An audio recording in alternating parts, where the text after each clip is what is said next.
Ee, Bizim evimiz burada. Burada ikametgah ediyoruz. Evimizi görmeye geldik ama bırakmadılar. Dilekçe de verdiğimiz halde işte dilekçenin sırası gelmediği için hani evimizin ne halde olduğunu bilmiyoruz işte. Gelip görmek istedik. O da bırakmadılar. Bu seçim zamanlarına gelip bizden oy istiyorlar. Bir dahaki seçimlerde de gelip bizden oy istiyorlar. Yani bir tek oy için mi bize gelip bizi soruyorlar? Oy dışında işte bak ne hallere düştük. Evimizden barkımızdan olduk. Sokaklarda kalıyoruz. Kimse gelip halimizi sormuyor. Peki eviniz yıkılmış mı, yıkılmamış mı görmüş mü? Hiçbir bilgimiz yok. Hiçbir bilgimiz yok. Yıkılmış mı, yıkılmamış mı? Hiçbir bilgimiz yok. Eşyalar içeride miydi? Tabii her şeyimiz içeri. Elbiselerimizle çıktık. Üstümüzdeki elbiselerle çıktık. 4 aydır nerede kalıyordunuz? Biz akrabalarla kalıyoruz. Bir abimgille kalıyoruz. Bacılarımdan kalıyoruz işte. Haftada bir yerde misafir kalıyoruz.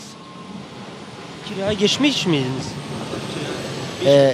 Yok kiraya geçmemişiz. Evet. Önce yasanın kalkmasını istiyoruz. Bu yasa kalksa biz evlerimize dönsek. İsteğimiz olur yani devletten. Başka bir şey istemiyoruz.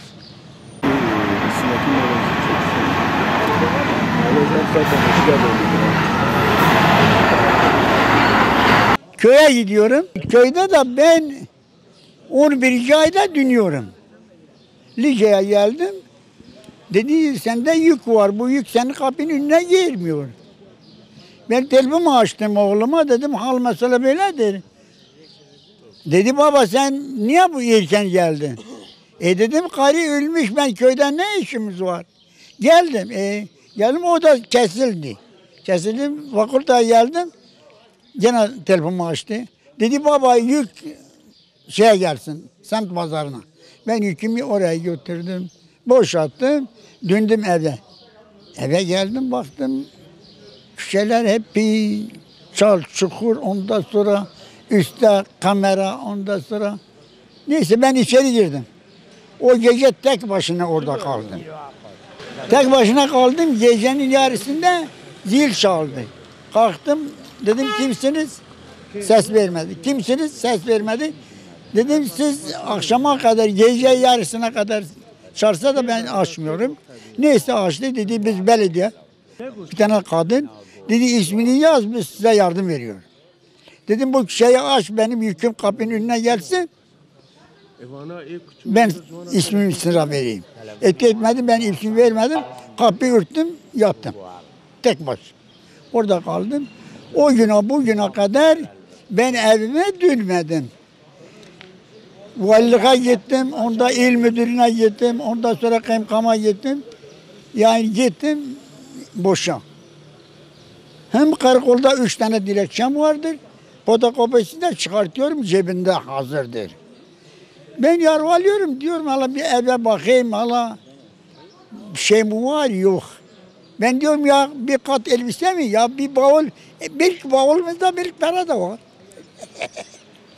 Hala bir bakayım var mı yok mu? Onu da bırakmıyorlar ben de bekliyorum.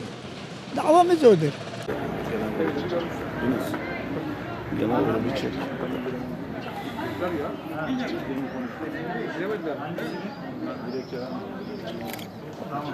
Bir kısmı giremedi abi. Giremez abi. O şey dilekçe vermeyenler giremedi. Dilekçe vermeyenler giremez. Dilekçe vermeyenler giremedi.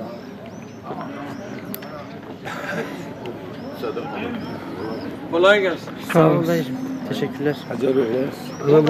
Neyse inşallah. Yok sıra Dilekçe yok muyum? Yok dilekçemiz var da sıra Valla bizimki daha sıra gelmemiş. Dediler mahalleye bırakıyorlar. Bizim de evimiz Sür içerisinde Fatih Paşa Hamam Sokak'tadır. Evimize gidip eşyalarımızın olup olmadığını, neyimiz var, neyimiz yok olduğunu görmek için geldik. Dediler ki daha sıranız gelmemiş, sıranız geldiğinde sizi bırakacağız, sizi çağıracağız. Öyle söylediler. Müracaata göre, mahallelere göre, sokaklara göre kaymakamlık bu işi düzenliyor. Evimizi görmeye gidecek eşyalarımız var mı, yıkılmış mı, çalınmış mı, nedir, neyin nesidir onu bir görelim. Üstümüzde başka elbisemiz de yoktur. Yani değiştirmek için elbisemiz bile yoktur. Eşyamız orada. Ve bir an önce bu yasakların kalkması, evimize gitmek istiyoruz. Biz fakiriz, biz mağduruz. Biz Sur ilçesindeyiz. Başka yerde bizim gücümüz kaldırmıyor. Bir an önce bu yasakların kalkması, bizim evlerimize gidip çoluk çocuklarımızla bir hayatımızı, ya sokaklarda öleceğiz babam. Şimdiye kadar biz ev kiralamışız, kirada kalıyoruz.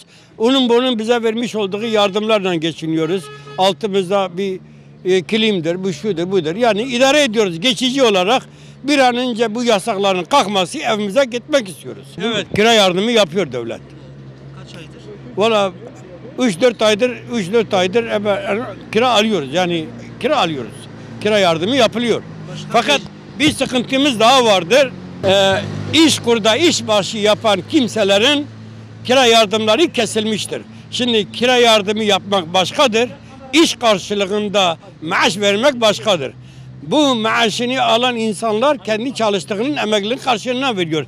Kirasını da alması gerekiyordu. Kiraların kesilmesi bir haksızlıktır. Bunun bir an önce düzeltmesini istiyoruz. Mağdur insanlarız biz.